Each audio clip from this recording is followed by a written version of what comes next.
Alors bonsoir tout le monde et merci d'être venus assez nombreux.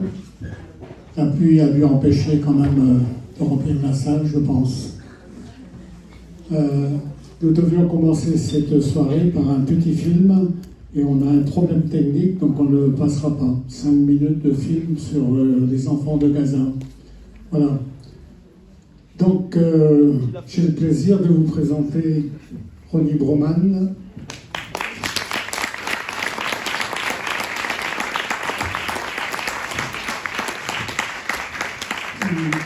Et Pierre Stamboul.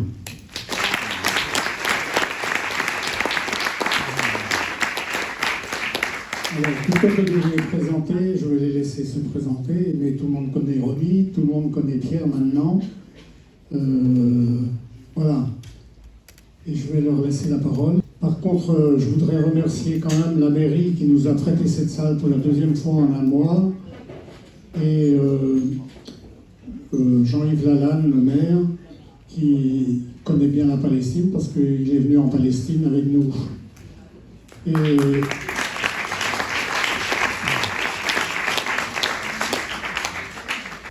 alors, messieurs, c'est à vous. Bonsoir à toutes et à tous. Je vais peut-être commencer par présenter l'Union juive française pour la paix et dire quelques petits mots me concernant. L'Union juive française pour la paix, on existe depuis 1994, donc 30 ans. Au tout début, sur la position « pas de crime à notre nom ». Et puis très vite, on a trouvé les mots qu'il faut mettre sur la guerre que l'État d'Israël mène contre le peuple palestinien. Ces mots, c'est crime de guerre, crime contre l'humanité, apartheid, génocide, suprémacisme. Et très vite, nous avons commencé à connaître la Palestine, à y aller. L'UJFP appartient à BDS France, donc nous sommes pour le boycott des investissements sanctions contre l'État d'Israël, qui est aujourd'hui plus que jamais d'actualité. L'UJFP est aussi une association antiraciste. Nous luttons contre le racisme sous toutes ses formes. Le racisme contre les Noirs, contre les Arabes, contre les Roms, contre les musulmans ou contre les Juifs. Nous ne mettons pas de hiérarchie dans les racismes. Nous sommes pour beaucoup les héritiers de ce qu'a été le génocide nazi pour les Juifs, et donc en particulier l'instrumentalisation de l'antisémitisme pour défendre un régime raciste et suprémaciste, c'est pour nous une obscénité. Et nous sommes, personnellement, j'ai été 2 fois à Gaza, donc je parlerai un petit peu de Gaza à la fin de mon intervention. Toujours personnellement, comme on vient de panthéoniser Misak Manouchian, mes parents arrivés d'un pays qui n'existe plus, qui s'appelle la Bessarabie, partagé aujourd'hui entre Ukraine et Moldavie, ont été des résistants pendant la Deuxième Guerre mondiale. Ma mère était la seule survivante d'une famille exterminée, et mon père, probablement le seul survivant des 67 membres du groupe Manouchian qui ont été arrêtés en novembre 1943. Il a été déporté à Buchenwald, mais il est revenu. Donc quand on nous accuse d'être les idiots utiles, et nous avons une certaine légitimité, me semble-t-il, pour parler de ce qui se passe en tant que juif. Et en tant que juif, justement, ne pas dire aujourd'hui que ce qui se passe à Gaza, c'est un génocide. On en est aujourd'hui à 45 000 morts et disparus, parce qu'il est évident que les disparus, on ne les retrouvera pas vivants. À l'échelle de la France, c'est 1,5 million de personnes. Et là-dedans, je ne compte pas les blessés par milliers les gens qui meurent de faim parce que l'occupant organise la famine. Tout ça, ça s'appelle des crimes de guerre, des crimes contre l'humanité. Tout ça, ça devra être un jour jugé. Et l'État israélien aujourd'hui n'extermine pas seulement la population palestinienne, il est en train de tuer le droit international, il est en train de tuer la mémoire du judaïsme, la mémoire du génocide, la mémoire de l'antisémitisme. Et de tout ça, il devra évidemment en rendre compte. Je vais commencer un petit peu à dire comment on en est arrivé là. L'UJFP est une association juive antisioniste. Pour nous, le sionisme, c'est un crime contre les Palestiniens, mais c'est une injure à notre histoire et notre mémoire. Parmi les livres que j'ai amenés, il y en a un justement qui donne plus de 50 textes de juifs contre le sionisme tout au long de l'histoire. Comment ça a commencé? Ça a commencé avec un crime bien européen, qui est l'antisémitisme, avec le fait qu'à la fin du 19e siècle, 60% des juifs du monde entier vivent dans un seul pays, l'Empire russe, dans lequel l'antisémitisme est une politique d'État et dans lequel les pogroms sont une pratique de l'État. Et mes deux grands-mères ont été des survivantes du pogrom de Kishinev en 1903. C'est un moment où la majorité des juifs, soit sont religieux, mais les religieux, pour des raisons religieuses, seront contre le sionisme, parce que la religion juive n'est pas celle que vous voyez aujourd'hui dans les colonies. Historiquement, et jusque dans les années 60, ils étaient non territorialistes. Vous pouvez étudier la Torah ou commenter le Talmud n'importe où, et pour eux, retourner en Terre Sainte avant l'arrivée du Messie, c'était interdit. Donc il y avait ces religieux. Il y avait en même temps des tas de juifs qui, face au pogrom, ont souvent abandonné la religion, se sont engagés dans des partis progressistes ou révolutionnaires. Quelque part, à l'UJFP, nous voulons les héritiers de cette période où une majorité des juifs considéraient que leur émancipation comme minorité opprimée passait par l'émancipation de l'humanité. Et puis, le sionisme est né dans la bourgeoisie juive austro-hongroise. Comment le définir? C'est une théorie de la séparation. C'est-à-dire que c'est une théorie qui dit que face à l'antisémitisme, juifs et non-juifs ne peuvent pas vivre ensemble, ni dans le pays d'origine, ni dans l'État juif à construire. Vous ne comprenez pas ce qui se passe à Gaza si vous n'avez pas cette idée-là. Ils ne veulent pas vivre avec les Palestiniens, qui forment pourtant 50% de la population entre la mer et le fleuve, entre la Méditerranée et le Jourdain. Le sionisme va inventer une histoire qui venait des chrétiens sionistes, qui étaient en gros que les Juifs auraient vécu en Terre Sainte, auraient été chassés par les Romains, se seraient répandus partout dans le monde, et grâce au sionisme rentraient chez eux, et que ceux qui étaient là étaient des intrus. Vous voyez que ni Ronnie ni moi, on n'a pas franchement le type proche-oriental, donc on est des descendants de convertis de différentes époques et de différentes régions, et les descendants des Judéens de l'Antiquité, ce sont principalement les Palestiniens. Donc il va y avoir derrière cette conquête coloniale, en plus, une gigantesque mystification historique, quand bien même nous serions les descendants du Judéen de l'Antiquité. De quel droit on envahit un pays parce que nos ancêtres, 2000 ans avant, ont vécu là? C'est évidemment une infamie. Le sionisme va être d'entrée un colonialisme, mais un colonialisme très particulier, à la différence du colonialisme français ou britannique en Afrique par exemple. Il ne vise pas à exploiter l'indigène, il vise à l'expulser et à le remplacer. Mais ça dès le début. Et les sionistes dès le début vont construire les institutions qui vont déposséder le peuple palestinien de leur propre pays. La Banque coloniale juive, elle est créée en 1898. Elle collecte des fonds pour acheter des terres à des féodaux absents et exproprier les métayers présents. Le KKL, Keren Kayemet et Israël, le Fonds national juif, celui qui plante des arbres là où il y avait des villages palestiniens, il est créé en 1901. Donc là aussi, on dévoue une idée que Israël serait une réponse au génocide nazi. Les institutions qui vont déposséder les Palestiniens sont beaucoup plus anciennes que ça. Le sionisme a copié sur les nationalismes européens la notion meurtrière de l'État ethniquement pur.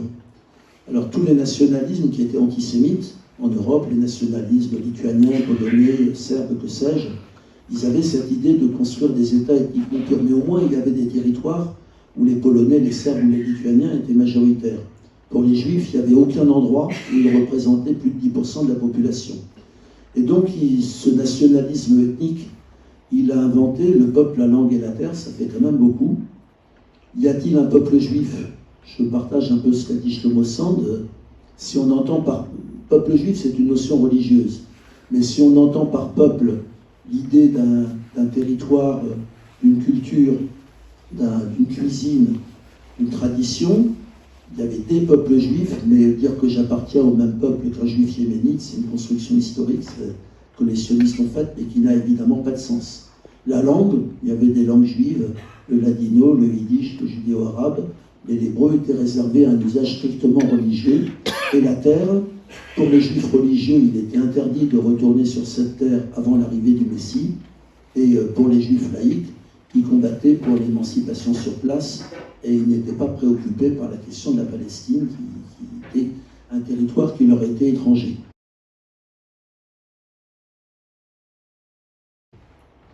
Les sionistes, est-ce que le sionisme est une réponse à l'antisémitisme? J'ai dit une fausse réponse, mais c'est un peu pire que ça.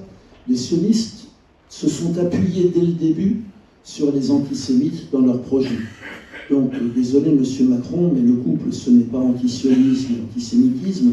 Le vrai couple, c'est sionisme et antisémitisme. Déjà à l'époque de Théodore Herzl, les premiers dirigeants, et Herzl lui-même, vont aller démarcher tous les antisémites qui dirigent l'Europe en leur disant votre intérêt et le nôtre est le même, que les Juifs quittent l'Europe.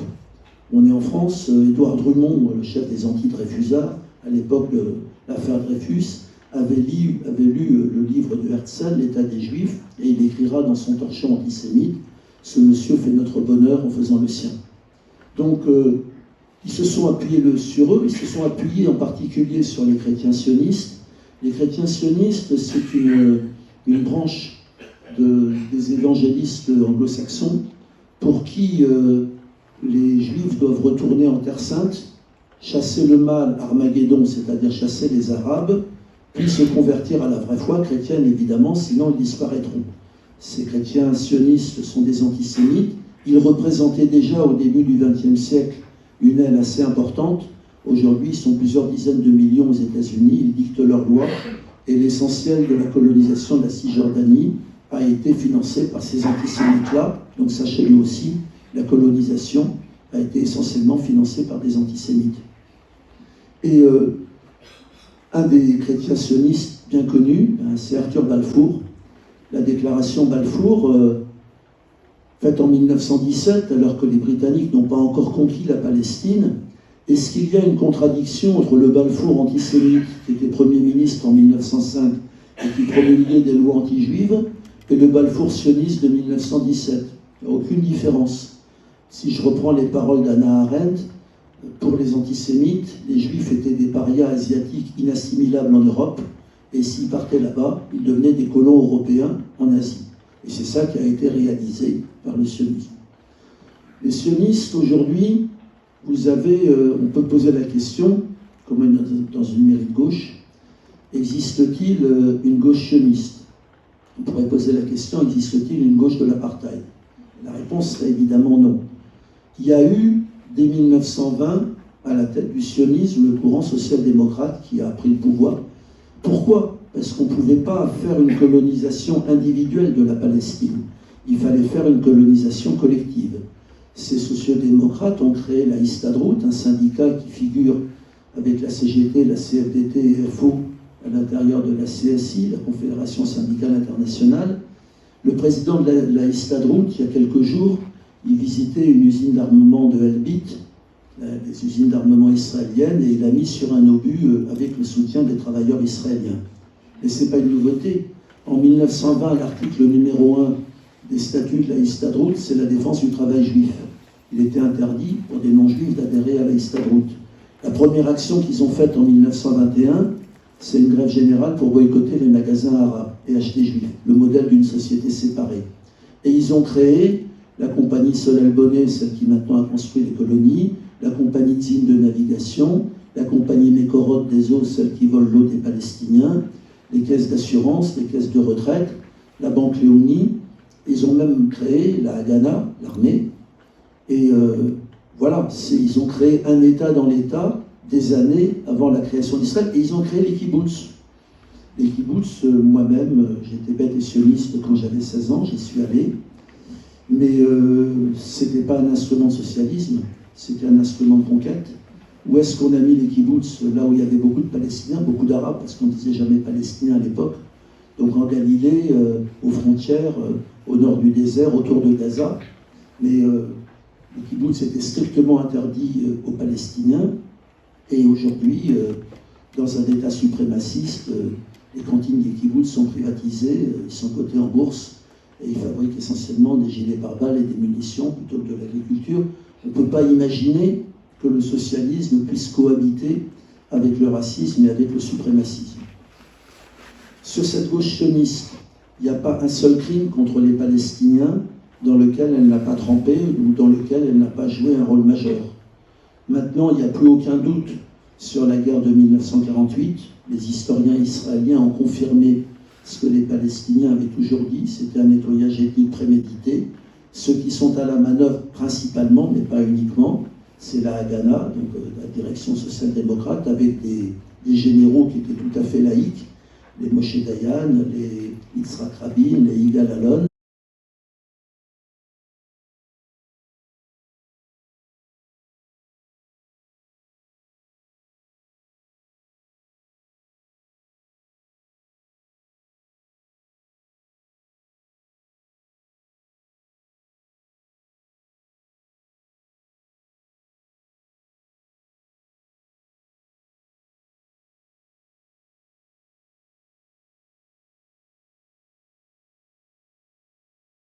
Et c'est eux qui ont fait, si vous avez vu le film Tantoura, le massacre de Tantoura, et qui ont expulsé 700 000 à 800 000 Palestiniens.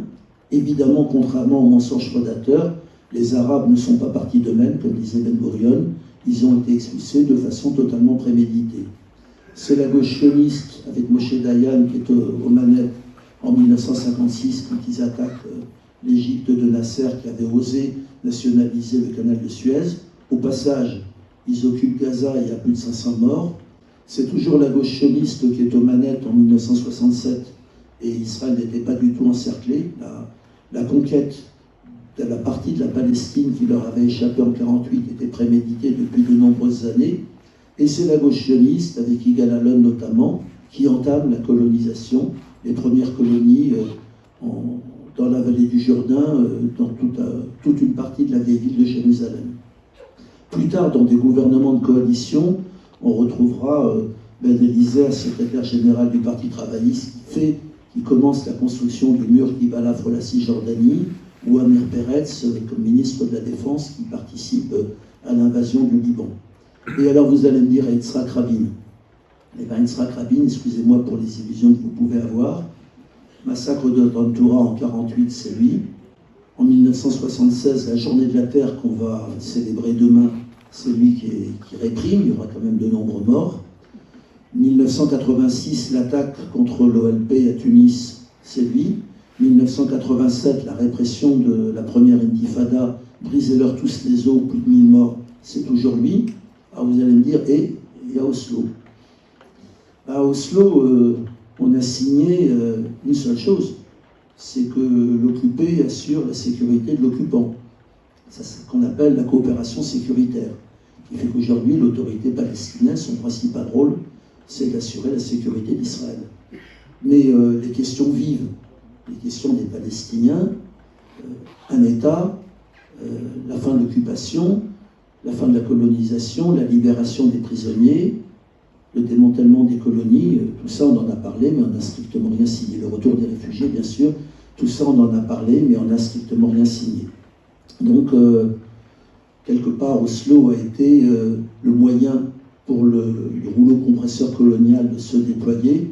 On est environ à 120 000 colons au moment d'Oslo, on approche des 900 000 aujourd'hui, et on comprend que maintenant c'est 12 à 13% de la population juive israélienne qui vit dans les colonies, et les dirigeants de l'armée et de nombreux membres du gouvernement sont des colons. On a même un député français qui est un colon, vous voyez de qui je veux parler.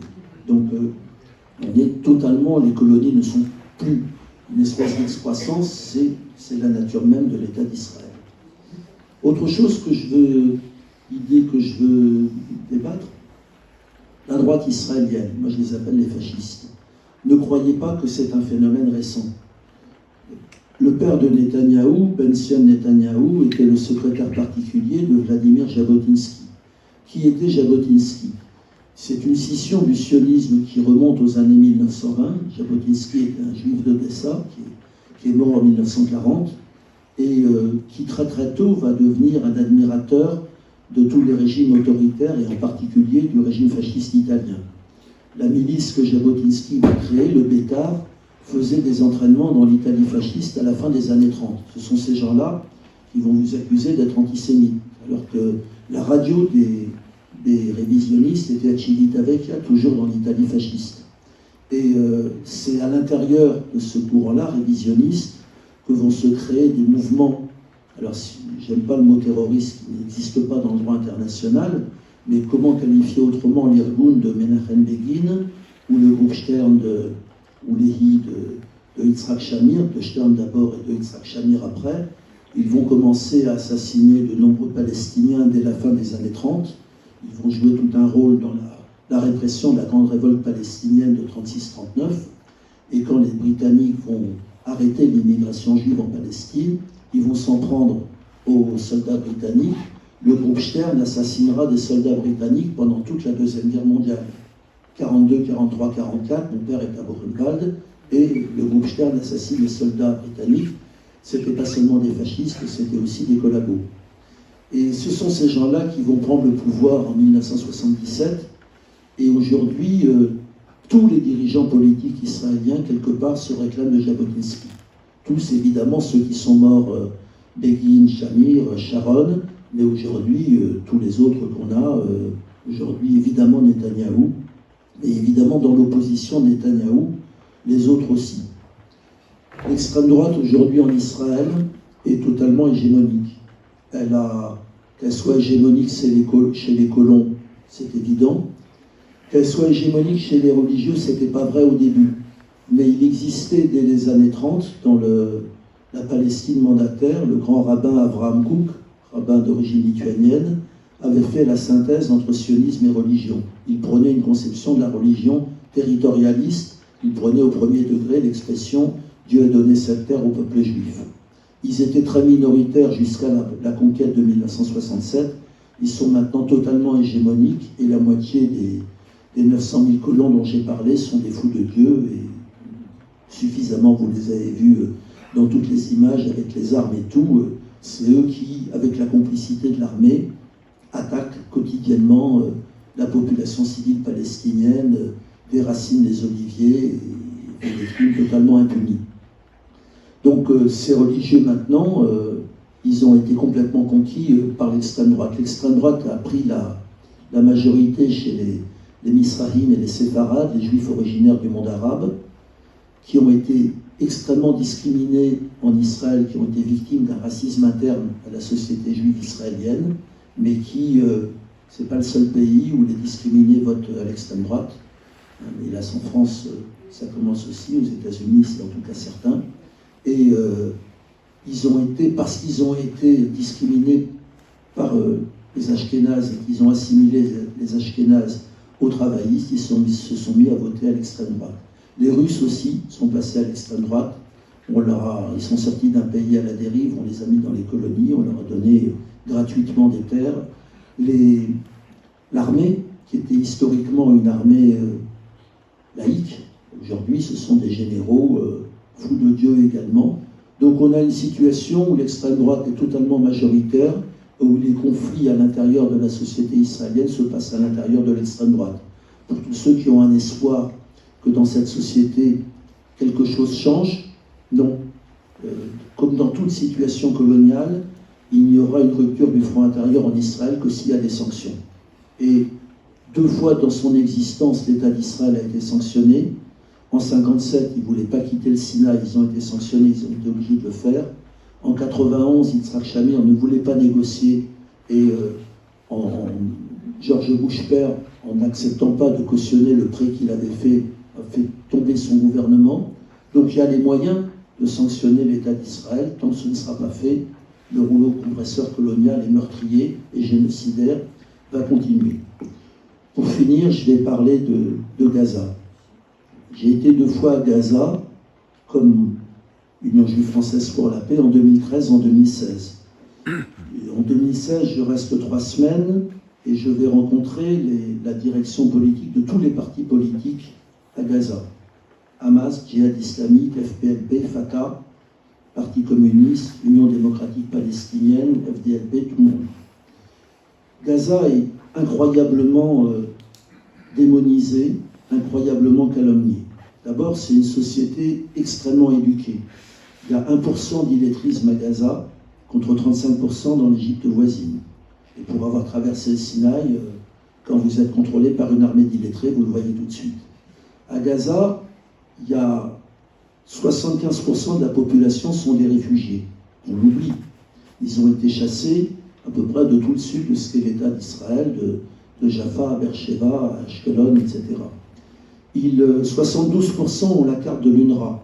Donc quand on s'attaque à l'UNRWA, il faut savoir quand même que pour les réfugiés, l'UNRWA assure l'éducation, la santé et l'alimentation. On comprend ce que ça veut dire de s'attaquer à l'UNRWA. À Gaza, il y a l'école est gratuite du CP au bac.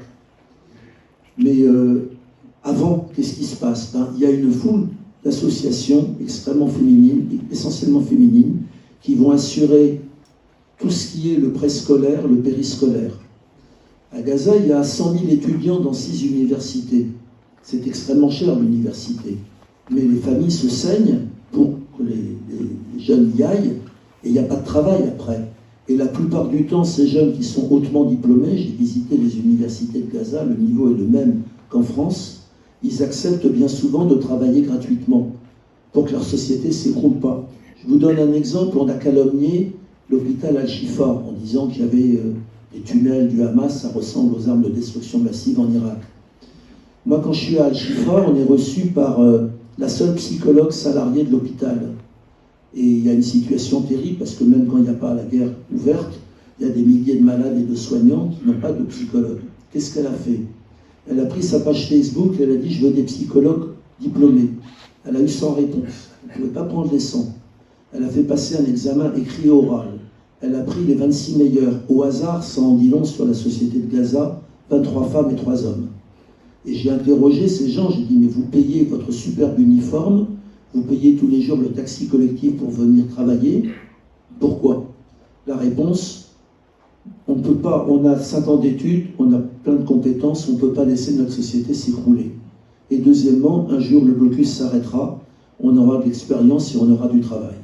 Gaza, c'est ça. C'est cette société-là. Vous avez un nombre incroyable, je vous ai dit, d'associations petites et grandes. Les femmes, on prétend que Gaza est une société où les femmes sont terrorisées. On a vu des tas d'associations féminines. On a eu des discussions à l'Institut culturel français sur faut-il éduquer de la même façon les petits garçons et les petites filles. Je vous assure que comme discussion sur le féminisme, c'était certainement plus avancé que pas mal de discussions qu'on peut avoir ici en France. Et ça bougeait et ça se confrontait. Gaza, on a l'impression que c'est une société terrorisée. Il y a tous les partis politiques sont légaux, on les a tous rencontrés sans se cacher. On a eu des discussions, comme on dit, franches et cordiales, parce qu'évidemment, avec le Hamas, on avait des divergences énormes, mais on a eu ces discussions. Tous les autres partis nous ont dit tout le mal qu'ils pouvaient penser du Hamas, mais ils sont en liberté et ils peuvent le dire. Tous les partis politiques ont des branches armées défensives et offensives pour le Hamas et le djihad islamique, uniquement défensives pour les autres.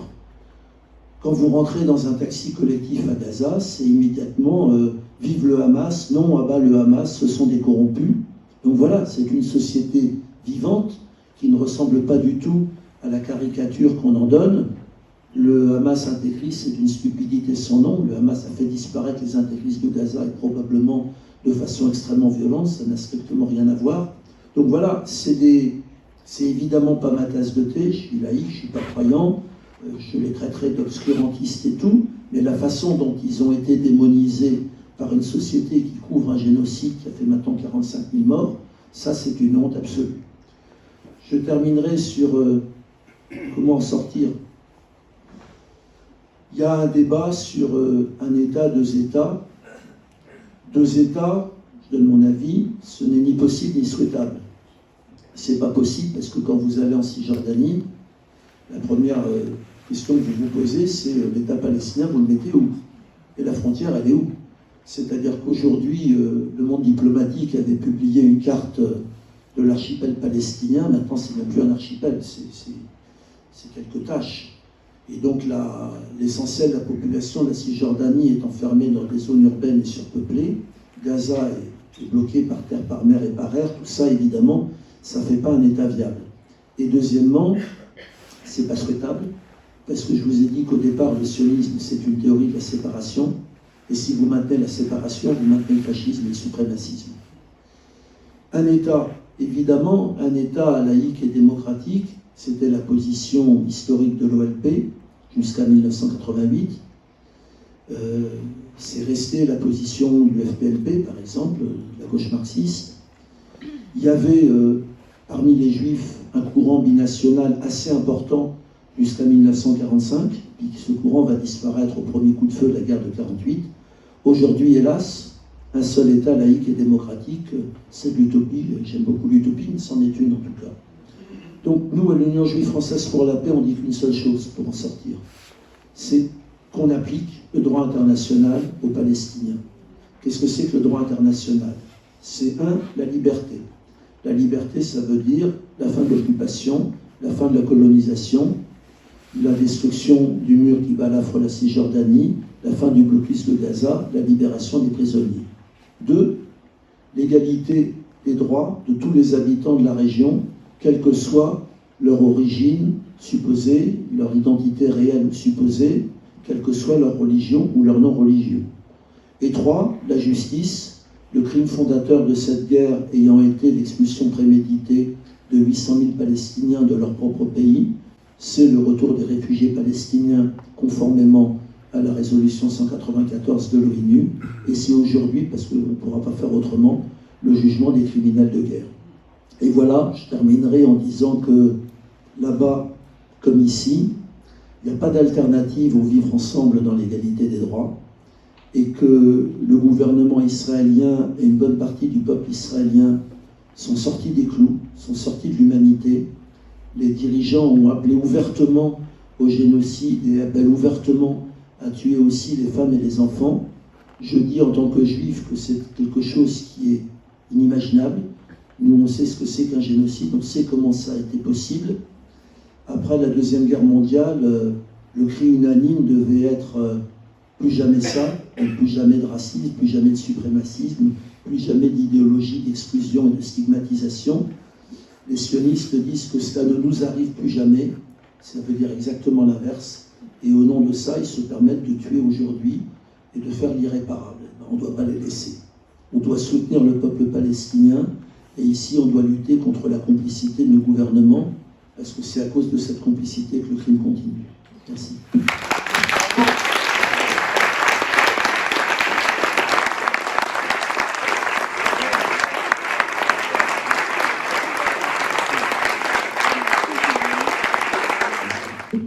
Bonsoir, je suis Rodney Broman, moi je suis médecin, membre de Médecins sans frontières, que je ne représente pas ici, mais avec qui je continue de travailler de façon régulière, quotidienne, dont je tire un certain nombre d'informations sur ce qui se passe à Gaza et ailleurs également. Et je suis allé à plusieurs reprises dans les territoires palestiniens, Cisjordanie et Gaza, dans le cadre de l'activité de médecine humanitaire et de psychologie humanitaire que mènent Médecins sans frontières dans les territoires palestiniens. Donc j'ai eu un certain nombre de contacts, de discussions et aussi d'impressions qui peuvent être révélatrices. Puis je dirais quelques mots à la fois du colonialisme, du colonialisme sioniste, pour compléter ce que vient de dire Pierre, dans quoi je me reconnais pleinement. Donc c'est vraiment pour simplement ajouter une toute petite pierre à ce bel édifice qui nous a construit. Je commencerai peut-être par là, pour faire le lien. Le sionisme est à la fois, comme Pierre l'a évoqué, l'a suggéré, je précise un petit peu, à la fois perçu par ceux qui y adhèrent comme un mouvement d'émancipation nationale et pour ceux qui le subissent comme un mouvement colonial. Il est en réalité les deux à la fois. C'est une entreprise coloniale et colonialiste au sens où l'activité coloniale est menée au nom d'un projet global, et c'est un mouvement d'émancipation nationale, comme ça a été rappelé, jusque y compris pendant la guerre, on se bat contre les Alliés, enfin, contre les Britanniques, qui sont la puissance mandataire sur la terre de Palestine, et quelques autres d'ailleurs aussi dans la région. Et s'il s'agit de se libérer de cette tutelle-là. D'où le fait que les sionistes considèrent que les indigènes, la population locale, ce sont des squatters qui ont certes quelques raisons d'être là, mais enfin qu'il faut expliquer poliment ou violemment que leur place n'est pas là, mais qu'ils aillent chercher quelque chose ailleurs, tandis que les colons sont les véritables indigènes. Et il me semble qu'il n'y a pas d'entreprise coloniale, impériale, que l'on pense à la conquête de ce que le géographe appelait les Finistères tempérés, dans l'ensemble, l'Afrique du Sud, l'Australie, la Nouvelle-Zélande, ou plus globalement l'Amérique, le Canada. La reconnaissance, enfin, la conscience de l'existence de populations qu'il fallait soit assimiler, soit détruire, et d'ailleurs plutôt détruire qu'assimiler, était très présente. Donc les génocides des Maoris, des Indiens, des peuples premiers au Canada, enfin bref, de toutes ces populations ont effectivement bien eu lieu, et on voit le rapprochement que l'on peut faire avec la situation israélienne aujourd'hui.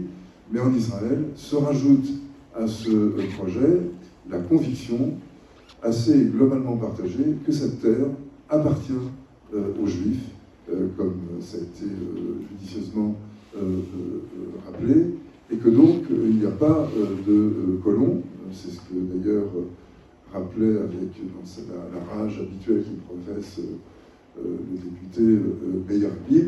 Un juif, ça ne peut pas être un colon à Jérusalem, ça ne peut pas être un colon à Hebron, ça ne peut pas être un colon, il n'a pas dit Naplouse ou Jenin, ou à Gaza, mais il aurait pu le dire, puisque c'est l'intégralité de la Palestine mandataire qui, selon des gens comme lui, appartient aux Juifs. D'ailleurs, on pourrait, historiquement, ça allait plus loin, ça allait en gros du Nil à l'Euphrate. Mais les ambitions se sont tout de même, disons, ont atterri, se sont réduites. Mais en revanche, la Grande Palestine, elle est là. Et je signale, enfin, je rappelle au passage que lorsque Netanyahou a fait sa dernière apparition à l'ONU, peu de temps avant, c'était en septembre, je crois, la carte qu'il a montrée était celle d'Israël, un Israël sioniste, de la mer au fleuve, comme on le dit bien souvent. Il n'y avait aucune frontière, il n'y avait aucun trait, c'était la revendication devant l'ONU, à laquelle Israël doit, d'une certaine manière, son existence, la revendication devant l'ONU que les résolutions, le partage de l'ONU était totalement lettre morte. C'était d'une certaine manière un crachat dans la figure de l'ensemble, enfin de l'Assemblée générale et du Conseil de sécurité. Enfin, il n'en est pas à un crachat près, puisque maintenant c'est l'ONU qui est caractérisée, qui est qualifiée d'antisémite dans sa globalité, ce qui montre à quel point ce conflit a quelque chose d'abrutissant, d'abêtissant. Les mots perdent tout le sens. Donc voilà pour le lien, et il me semble que dans un domaine qui est plus proche du moins, du lien, le droit humanitaire, le droit tout court, la solidarité, l'entraide, on peut voir un certain nombre de résurgences de cela qui, de façon très problématique, sont partagées par un grand nombre de commentateurs. Je pense en particulier à quelques mots qui sont employés là. Terrorisme, otages, prisonniers, des notions comme ça. Pour cela, d'ailleurs, pour la question des prisonniers, je voudrais remonter un petit peu en amont pour rappeler un épisode qui s'est déroulé entre disons, la fin des années 2010, de 2005 à 2015 en gros, qui était marqué par deux prisonniers qui avaient été faits. L'un était Salah Hamouri, un franco-palestinien, détenu dans les geôles israéliennes, j'en dirais deux mots, et l'autre était Gilad Shalit, un soldat israélien décrit comme otage du Hamas. Et c'est la raison pour laquelle je le cite, c'est pas tellement pour revenir sur cet épisode, mais pour insister sur l'usage des mots, l'usage, disons, intempestif ou inconscient ou inconsidéré de certains mots.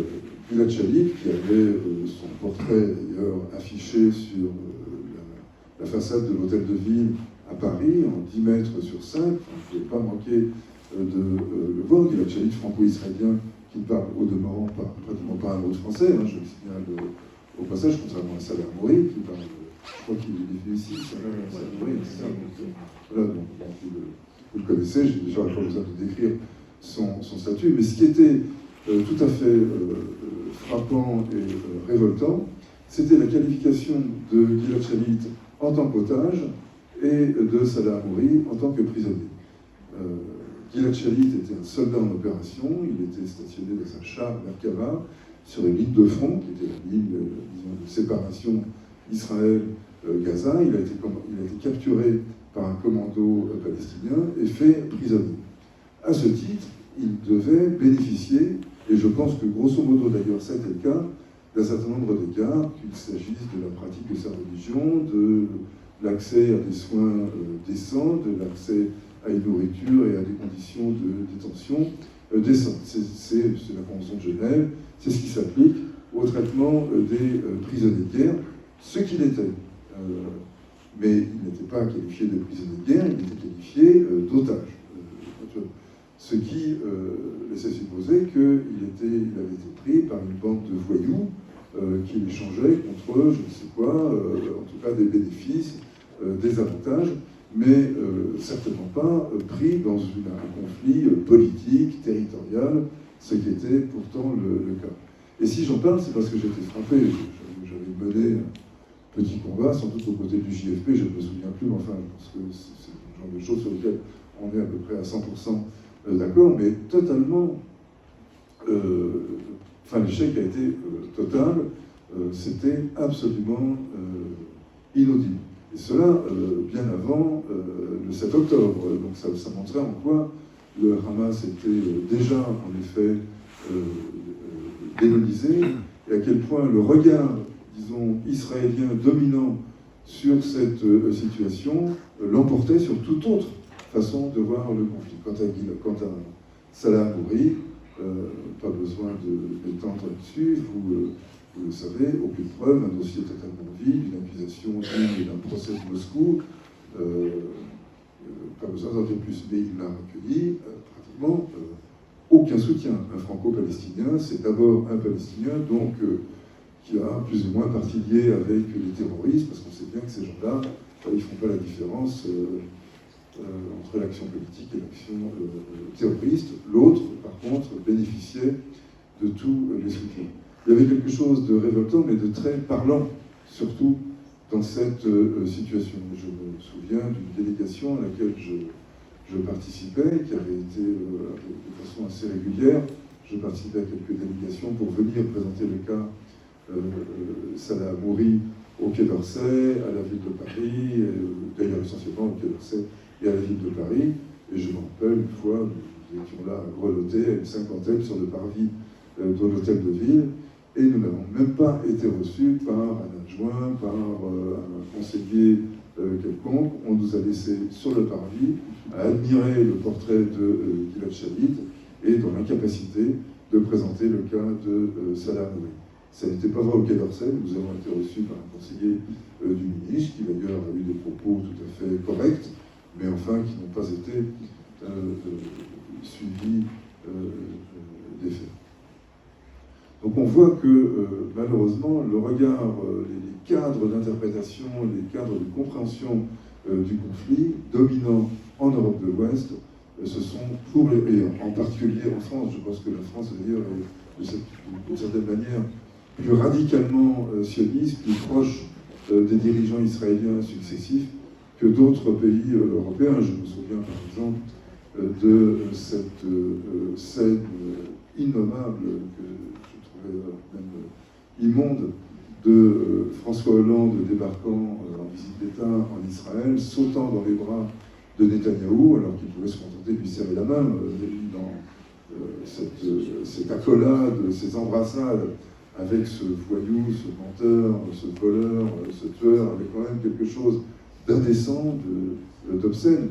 Mais il ne s'en est pas tenu là, puisqu'il a tenu à se faire filmer en compagnie, je crois, de Valérie Trierweiler, je crois que c'était sa compagne à l'époque, avec monsieur et madame Netanyahou dans leur résidence privée, en train de chanter La vie en rose. Ça reste gravé dans ma mémoire comme un moment d'obscénité chanté avec cette crapule La vie en rose. C'était d'ailleurs l'équivalent de ce qui s'est passé aussi à cette époque-là, je crois que c'était en 2013, la visite de Netanyahou en juillet à Paris, visite au cours de laquelle Manuel Valls, bon, c'est un pas, invite Netanyahou à le seconder, enfin à être à ses côtés, dans l'adresse, dans le discours qu'il prononce en hommage aux raflés du Veldiv et donc aux déportés. Et ça revenait à célébrer les victimes d'un crime aux côtés d'un assassin. Ce qui n'a en aucune manière été souligné, au contraire, ce rapprochement était célébré, était considéré comme allant de soi, après tout, Israël était bien la patrie des survivants de la Shoah, comme l'a rappelé Pierre, et l'hommage qui était rendu avait quelque chose de naturel qui ne soulevait aucune interrogation. Voilà donc quelques aperçus de ce qui me semble vraiment frappant, de ce qui indique cette espèce de connivence qui d'ailleurs a été marquée, enfin qui a été le cas dans les premières années de l'existence d'Israël. Mon père, qui était membre de la réserve, qui n'était pas du tout dans le groupe Manukion, enfin qui était tout de même un résistant, qui était dans la résistance juive, dans les maquis de la forêt noire, de la montagne noire. Mon père a été ensuite chargé de l'entraînement de recrues est-européennes qui avaient émigré en Palestine et donc qui devaient être préparés au combat. Mon père était donc un résistant militaire, était chargé de l'instruction militaire de ces jeunes recrues. Et il me racontait que on tirait à balles réelles, on s'entraînait avec des armes, il y avait un grand domaine au-dessus de Marseille qui était dévolu à cet usage, qui avait donc été conféré par les autorités françaises, à la fois locales et nationales, qu'à plusieurs reprises, des camions qui livraient des armes et des munitions avaient été contrôlés par les gendarmes qui avaient rapidement rabattu la bâche sur le camion pour les laisser passer. Bref, mon père racontait ça évidemment très positivement. On est juste après-guerre dans ce projet encore utopique qui est la création d'Israël. Et mon père, qui était un sioniste ardent, racontait ça comme sur le mode d'une gratitude qu'il exprimait à l'égard des autorités françaises. Et il faut dire que tout ce qui était juif dans les années, la fin des années 40 en France, bénéficiait d'une sorte de regard favorable, positif, solidaire, après les atrocités qui n'étaient pas connues dans leur intégralité, mais enfin, chacun avait conscience déjà. Donc cette idée d'une réparation qui était due par les Européens aux Juifs était extrêmement présente, sans parler évidemment de tous les antisémites qui se réjouissaient à l'idée d'être débarrassés des Youpins. Parce que ça, c'était évidemment l'autre aspect de la chose. Mais ça n'était pas sur ce plan-là que j'avais ce témoignage, c'était vraiment sur le plan d'une solidarité réelle. Et ce qui nous amène à constater, et c'est visible aujourd'hui encore jusqu'en Allemagne, en Hollande, et d'une certaine manière en France, que le crime commis contre les Juifs en Europe entre 40 et 45, eh bien, on le paye cher, mais c'est avec l'argent, et c'est sur le dos des Palestiniens qu'il est réglé. Et ça restera, et ça ne semble pas affleurer dans le discours public à aucun moment. J'en viens maintenant, pour quelques minutes, pour laisser de la place à la discussion, j'en viens maintenant à ce que je peux dire de la situation à Gaza, où je ne me suis pas rendu depuis 2006 pour des raisons indépendantes de ma volonté. La raison, elle mérite quand même d'être signalée, c'est que, étant né en Israël, je suis natif de Jérusalem, puisque mon père était parti en 48 pour être, je suis né en 50, peu après. Donc, étant natif de Jérusalem et étant juif, c'est important, je dois exhiber un passeport, je dois désormais exhiber un passeport israélien pour pouvoir entrer en Israël. Passeport israélien qui bloque l'entrée à Gaza et rend extrêmement difficile, extrêmement problématique, pas impossible, grâce au route de Golan, bien entendu, l'entrée en Cisjordanie, dans les territoires occupés. Mais moi, le fait d'aller en Israël sans pouvoir aller à Gaza et finalement en étant obligé de m'abstenir d'aller dans les territoires, ça ne me dit rien du tout, donc je n'y suis pas retourné. Mais la dernière fois que j'y étais, c'était donc en 2005, dans les territoires et à Gaza. Et j'ai deux souvenirs qui me restent et qui sont en quelque sorte annonciateurs de ça, enfin qui cadrent bien avec ce qui se passe aujourd'hui. L'un, c'est passe très tôt le matin, vers 7h, je pars en Cisjordanie, et nous passons devant une espèce de rassemblement, on entend des cris, il y a un bulldozer qui est là, et évidemment, je m'arrête, je vais voir, je me renseigne, et c'était une maison palestinienne de Jérusalem-Est qui était en cours de destruction, une maison de 3 étages qui était intégralement terminée, qui était en cours de destruction par un engin qui n'existe qu'en Israël. Cet engin, c'est le D9, le D9, comme on dit là-bas, qui est un caterpillar blindé, un bulldozer grillagé, blindé, muni d'une mitrailleuse, avec des vitres par balle, enfin de sécurité absolue, et qui est l'engin de destruction favori, celui qui, par exemple, avait détruit Jenin au moment du siège de Jenin, étant capable, par exemple, de tracer des routes à travers les quartiers, c'est-à-dire des rues qui sont tracées par la seule puissance de destruction de ce bulldozer qui détruit, donc qui abat toutes les maisons et permet aux troupes de progresser en dehors des axes déjà tracés, donc pour la plus grande sécurité, évidemment, des soldats israéliens. Mais ce bulldozer sert aussi, évidemment, à détruire, selon l'humeur ou les projets immobiliers des uns et des autres, sert à détruire des maisons palestiniennes qui, évidemment, n'ont jamais de permis de construire, et pour cause, puisqu'on ne les ordonne pas. Les Palestiniens sont obligés de construire pratiquement 99%, je crois, de leurs habitations sans permis de construire. Donc, vivant dans l'éternelle, permanente crainte de voir un D9, un ou deux D9 surgir et venir détruire. Et je dois dire qu'aujourd'hui encore, quand j'en parle, j'ai la gorge qui se serre, parce qu'il y avait les familles qui vivaient dans cette maison, les enfants qui hurlaient de terreur, voyant leur monde littéralement s'écrouler sous leurs yeux, les parents incapables de protéger les enfants, donc incapables de protéger le lieu de vie des enfants. Et voilà, enfin, c'était une scène absolument poignante qui me reste. D'ailleurs, j'ai fait un manifeste ensuite chez Autrement pour les Palestiniens et j'ai tenu à ce que la photo d'un D9 figure en première page parce que c'est, me semble-t-il, l'instrument symbolique du sionisme.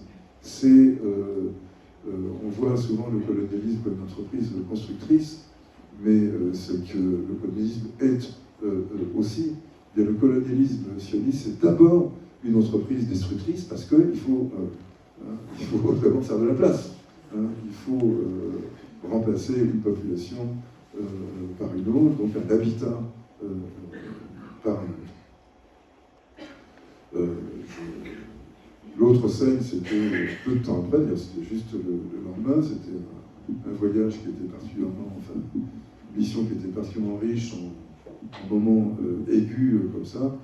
C'était des Bédouins qui étaient tout au sud de la Cisjordanie, qui étaient harcelés par des soldats qui venaient régulièrement détruire leurs tentes, leurs faibles constructions, pour des raisons qui semblaient échapper à tout le monde. Il n'y avait pas de projet de construction là, il y avait simplement une stratégie de harcèlement, peut-être y avait-il un projet caché. En tout cas, je n'ai pas su la raison de ces persécutions. Je garde l'impression que ces soldats s'amusaient, simplement.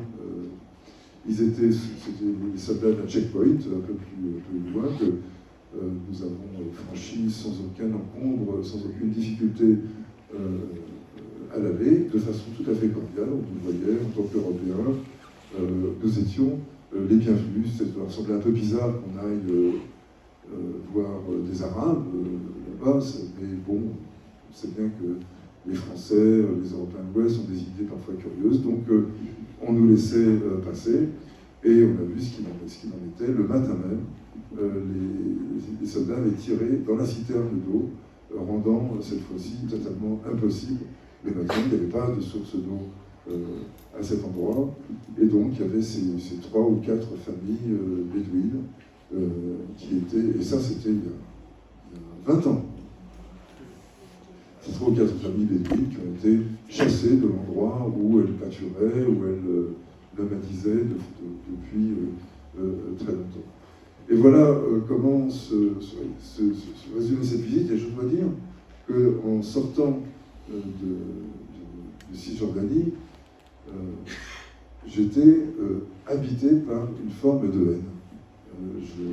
Il fallait que je réprime la haine. C'est une passion sombre, une passion triste, une passion noire, que je n'ai pas envie d'éprouver, mais il faut vraiment faire un effort sur soi pour ne pas éprouver. Je ne sais pas si on a senti la même chose, Pierre, dans tes voyages, ou ceux qui sont allés en Palestine l'ont ressenti, mais c'était bien cela. Et ça m'amène à mon dernier point sur Gaza.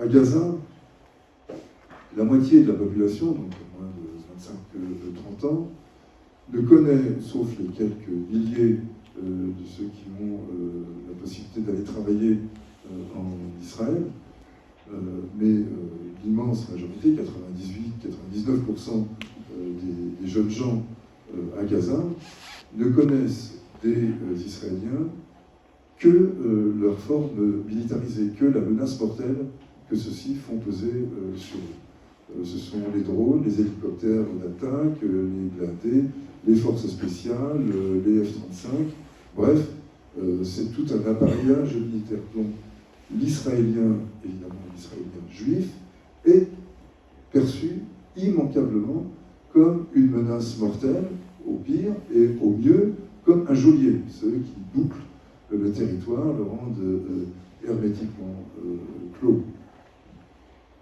Il n'y a pas lieu de s'étonner, c'est pour ça que je voulais aussi parler de ce sentiment difficile à réprimer, important à réprimer malgré tout, mais tout de même pour lequel il faut faire un effort, car dans la jeunesse gazaoui, comme ça a été rappelé, largement issu, aux 3 quarts, issu déjà de parents et de grands-parents réfugiés, la haine des Israéliens est inévitablement présente. Et ce qui se passe depuis le 10 ou 15 octobre, je ne sais plus quand cette offensive a commencé, enfin ce qui se passe depuis ces derniers 5 mois et demi, disons, ne fait que rajouter à la haine non seulement de ceux qui sont là, qui sont en Israël, mais également la haine de ceux qui vont naître. C'est-à-dire qu'on fabrique une haine générationnelle qui va frapper, qui va s'adresser en tout cas à des gens qui ne sont pas, qui n'existent pas encore, immanquablement, par la violence aveugle, la violence génocidaire, comme ça a été un bon titre, un juste titre rappelé. Les conditions d'existence aujourd'hui pour ceux qui n'ont pas été tués elles sont celles, je les décris rapidement, mais je pense que c'est présent dans l'esprit de chacun, d'une extrême promiscuité, d'une inquiétude permanente, alors non pas du D9, mais de l'hélicoptère, du canon placé de l'autre côté de la frontière, enfin de la limite, le canon naval qui va tirer et abattre les habitations, les immeubles restants, sur qui vont s'effondrer. Je signale d'ailleurs, comme ça a été admirablement montré par un architecte israélien, anti-sioniste, Regal Weizmann, le bâti, d'une certaine manière, est transformé en arme de guerre par l'armée israélienne, dans la mesure où la manière d'attaquer les immeubles passe d'abord par une fragilisation, le fait de percer le toit, le dernier, le toit ultime de l'immeuble, et ensuite de le bombarder de sorte qu'il s'écroule. Et on meurt beaucoup plus, d'ailleurs ça a été là absolument manifeste, on meurt beaucoup plus d'écroulement que d'éclats d'obus. Et les médecins et les chirurgiens qui opèrent des plaies par écrasement, un peu analogues à celles que l'on rencontre dans des situations de tremblement de terre, et non pas des plaies par balle ou par éclat, comme on rencontre habituellement dans les situations de guerre. Donc cette inquiétude, elle est évidemment motivée, elle est extrêmement réaliste, puisqu'elle procède de l'observation de la destruction du bâtiment dans le but de détruire des vies. Enfin, d'une certaine manière, on fait d'un missile deux coups. On détruit des vies et on détruit la possibilité d'une existence sociale dans ces lieux. Donc il y a une sorte de double effet qui est délibérément recherché. Je recommande les écrits de Eyal Weizmann là-dessus, ils sont extrêmement éclairants.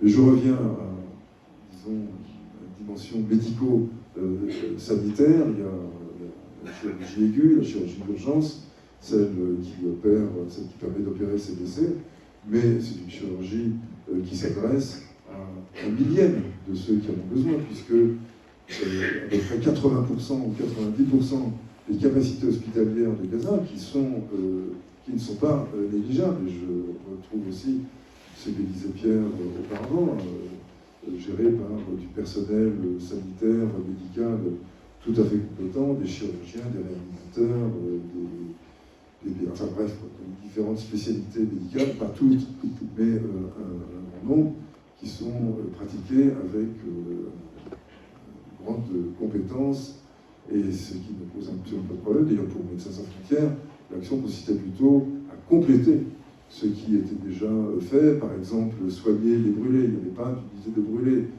à Gaza. Pourquoi fallait-il soigner les brûlés? Je ne parle pas là de l'action maintenant, mais ce sont des brûlés politiques, si j'ose dire. Ce sont des brûlés du blocus, car les délestages constants qui sont rendus nécessaires par la privation de carburant, par la destruction des centrales au fil des guerres successives menées par les Israéliens à Gaza, rend obligatoire l'usage de bougies et de lampes à pétrole, et dans un milieu concentré, l'usage obligatoire de bougies et de lampes à pétrole a une conséquence inévitable, c'est l'incendie.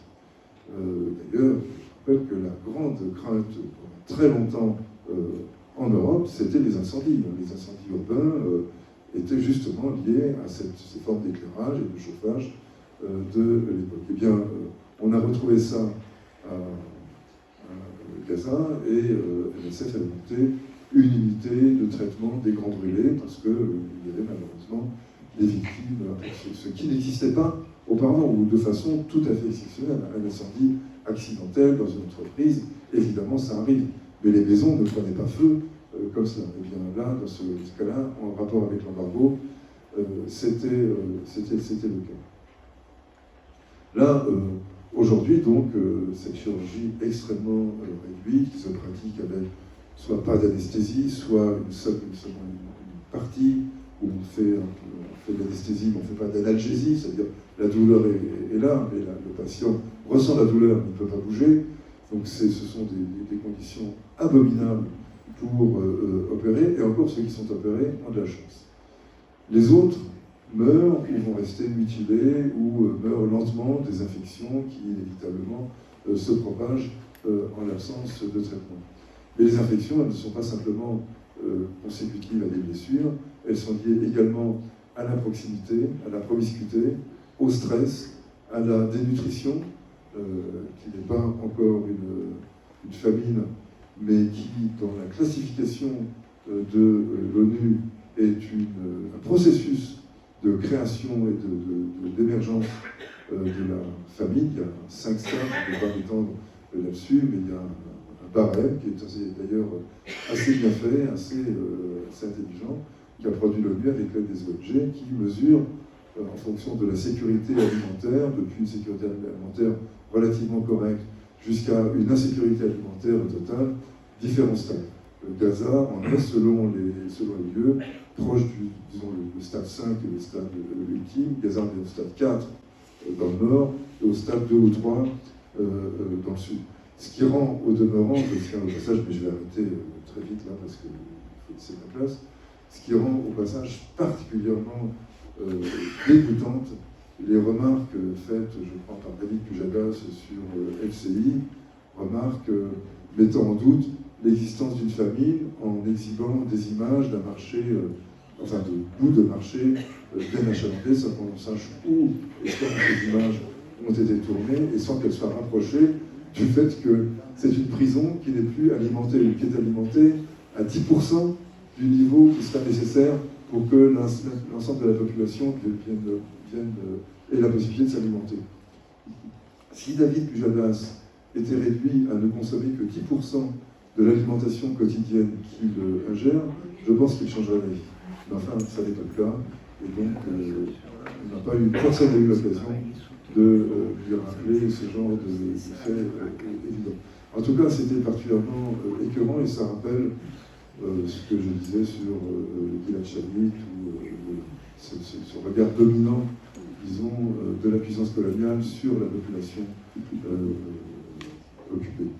Je termine donc en parlant de cette promiscuité qui va inévitablement faire des morts, car il faut savoir que le stress chronique est aussi un facteur d'immunosuppression, ou d'immunodépression.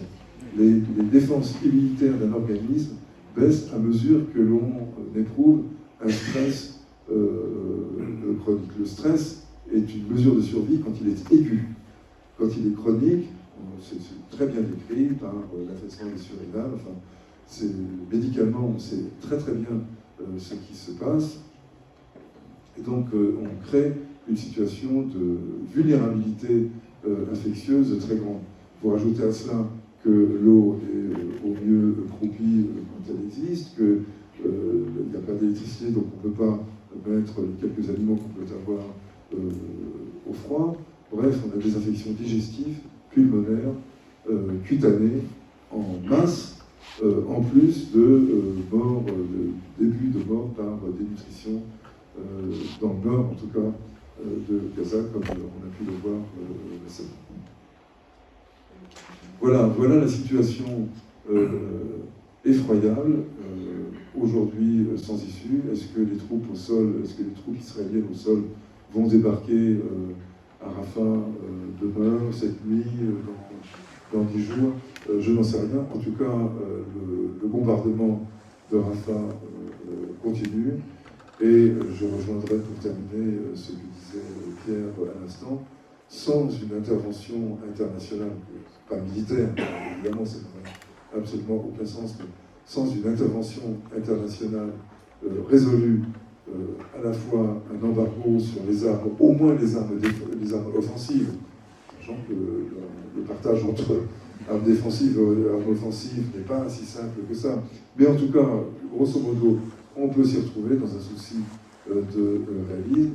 La suspension des accords d'association Israël-Union européenne, qui sont une récompense due accordée aux Israéliens qui violent les règles de l'Union européenne constamment, mais qui n'ont droit au mieux qu'à quelques timides rappels au règlement non suivis des faits, donc sans aucune conséquence.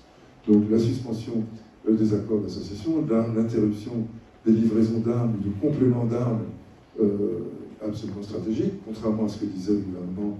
Là, l'enquête de Disclose vient de montrer que nous livrons des munitions, et des munitions, oui, à Marseille, tout à fait. Et donc, Marseille avait la réputation d'arrêter le chargement d'armes quand ils partaient pour l'Indochine.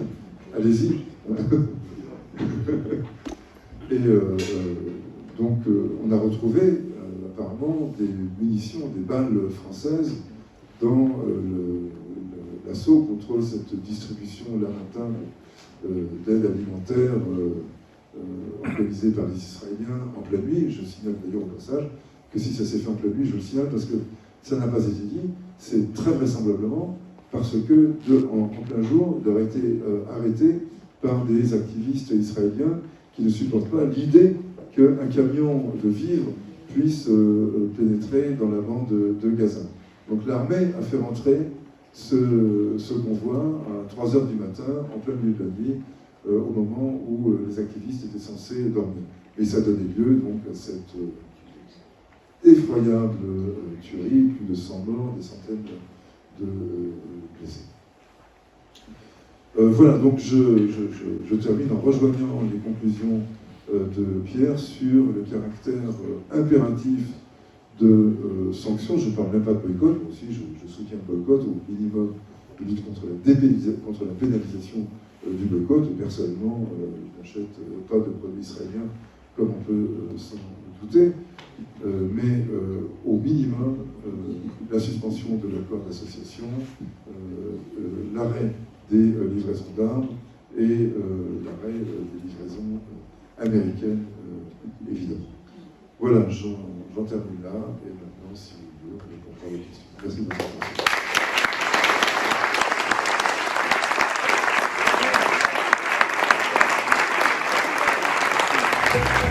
attention.